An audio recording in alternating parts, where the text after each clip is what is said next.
Se llamaba Isidro Marcelino Orbés Casanova y nació en Jaca, aunque sobre el escenario era solo Marcelín. Un simple payaso, dijo él mismo en una ocasión. Admirado por Charles Chaplin y Buster Keaton, entre otros, a principios del siglo XX se le llegó a considerar el mejor clown del mundo.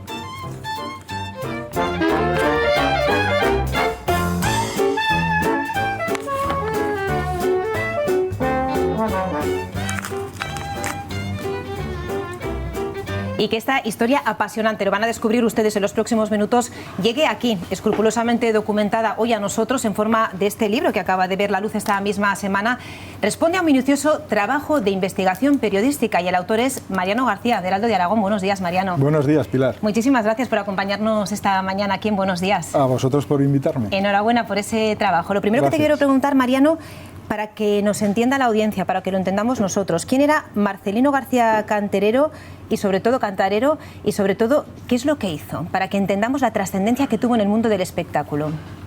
Bueno, pues Marcelino fue sin duda uno de los mejores artistas teatrales del siglo XX.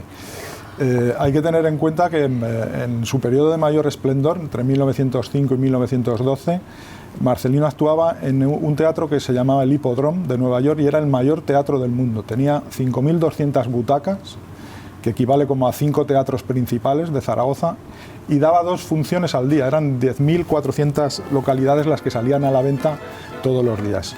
Claro, para llenar ese teatro se tenían que hacer espectáculos siderales. Cualquier cosa era posible que pasara en el hipódromo. De hecho, Houdini se hizo famoso allí por hacer desaparecer un elefante en escena, ¿no? Y en esos espectáculos de 3 horas de duración, pues la estrella sin duda del espectáculo era Marcelino, hasta tal punto de que los neoyorquinos no decían vamos esta noche al hipódromo, no, decían vamos esta noche a ver a Marcelino. Y es muy difícil encontrar un artista que haya conseguido tanto, porque eran 60.000 butacas a la semana, 240.000 butacas al mes, 2,5 millones de entradas al año. Hay que tener en cuenta, por ejemplo, una estrella actual como puede ser Bruce Springsteen. Desde el 81 hasta el 2016 ha dado 47 conciertos en España. Sus entradas vendidas han sido 1,5 millones, que es lo que Marcelino vendía en medio año o un poquito más. Bueno, todo eso ocurrió y sin embargo la historia no era conocida. ¿Cómo se cruzan las vidas? Y ahora sí que voy a decir bien los nombres, Mariano, que me he confundido al principio. Las vidas de Mariano García y de Marcelino Orbés, para rescatar esta historia que hoy conocemos también documentada. Bueno, pues el libro quiere ser un homenaje al periodismo y al periodismo de toda la vida. Y empezó pues como empiezan muchas historias periodísticas. Llamó a la redacción un periodista catalán que andaba buscando datos sobre este hombre porque una enciclopedia catalana aseguraba que había nacido en Barcelona. Y el New York Times... Ya empezamos, ¿no? Sí. Sí. Y el New York Times, en la noticia de su muerte, decía que había nacido en Zaragoza. Estuve buscando datos, no los encontré. Al final, después de un breve parón, dije, bueno, un periodista, me puse en la piel de un periodista neoyorquino de 1927 y dije, es imposible que un periodista neoyorquino de 1927 sepa dónde está Zaragoza.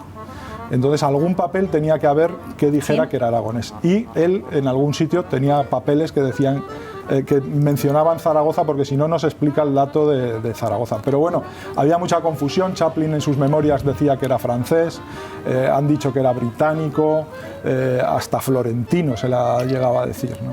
Bueno, pero tú lo documentas, que es nacido en Jaca. Sí, yo lo documenté ya ahora hace 13 años, también por un golpe de suerte mezclado con trabajo. Marcelino mantuvo la nacionalidad española hasta el año 1922, que le concedieron la americana. Y en las pocas veces que salió del país, una vez que llegó a Estados Unidos, pues como era de nacionalidad española, la vuelta tenía que pasar por la isla de Ellis. Y entonces en un manifiesto de entrada en Estados Unidos venía que había nacido en Jaca. Curiosamente, en los más de 1.000 artículos de prensa que he consultado y cientos de libros, jamás se pronunciaba Jaca. Bueno, estamos viendo precisamente esas imágenes de la isla de Ellis, por donde pasaban todos los inmigrantes para entrar en Estados Unidos, en este caso concreto en Nueva York.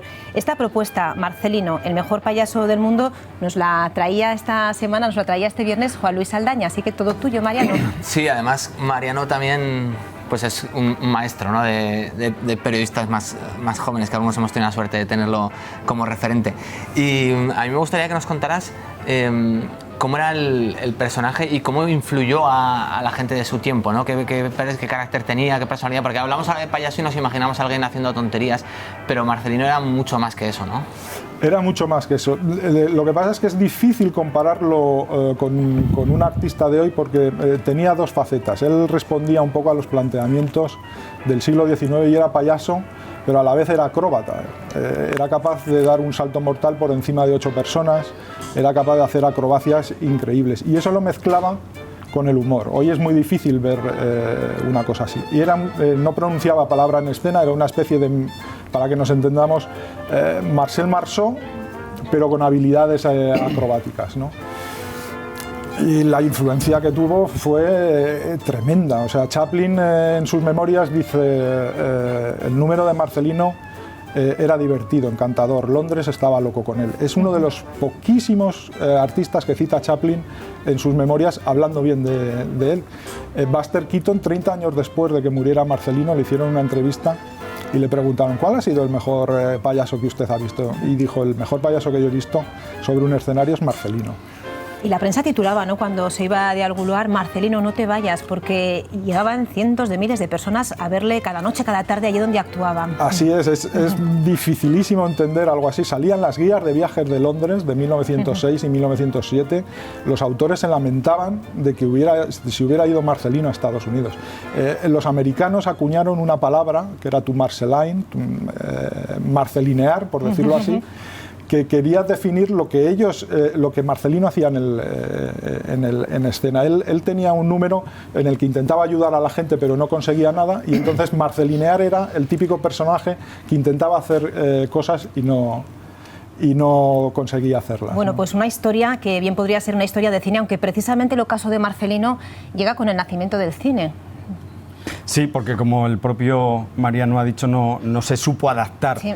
A los nuevos medios, pero a mí es que me gustaría subrayar el enorme valor de la investigación de Mariano García. Yo cuando leí sus reportajes en el año 2004 me quedé completamente asombrado porque no es que reivindicara a un aragonés maldito o poco conocido, no, es que era un aragonés que no sabíamos que existía. Es decir, de alguna manera Mariano le ha dado vida a Marcelino, era alguien no significaba nada para nadie porque no sabíamos que existía y esto sí que me parece una aportación importantísima porque ha descubierto a una personalidad de tanta talla como Mariano nos describe, porque efectivamente los datos de Marcelino, o sea, las cosas que está contando Mariano de la admiración de Chaplin y Keaton, nada menos, que eran los dos grandes genios del cine de aquella época, me parece muy revelador, ¿no? Sí, bueno, pues un trabajo muy minucioso, ¿no?, que además has hecho desde un ordenador buscando todos los datos y cada uno de los documentos. Un personaje que ahora ya es público, es de todos, lo manifiesta este libro que acaba de ver la luz y los múltiples actos que se van a celebrar a lo largo de este año con motivo del 90 aniversario de su fallecimiento. Tenemos apenas solo unos minutos para terminar, pero va a haber actos en Huesca y precisamente hoy en Jaca presentas el libro esta tarde. Estamos ya casi fuera de tiempo, Mariano. Se presenta el libro, hay conferencias, hay un ciclo de conferencias, hay en marcha una exposición en Huesca, se le ha dedicado un parque, hay un cabezudo en Jaca, estamos en pleno año Marcelino. Bueno, y estamos viendo el momento de la presentación esta semana, también con Ramón J. Campo. Mariano, gracias por habernos acompañado, por haber estado con nosotros compartiendo esta publicación y enhorabuena por ese trabajo y por esa labor periodística. Gracias. Gracias también, Luis, por haber estado con nosotros y Juan Luis, gracias también. Gracias, Pilar. Un beso, Pilar. Despedimos, pero solo unos segundos porque estamos ya de vuelta con toda la actualidad que les vamos a contar en titulares hasta ahora.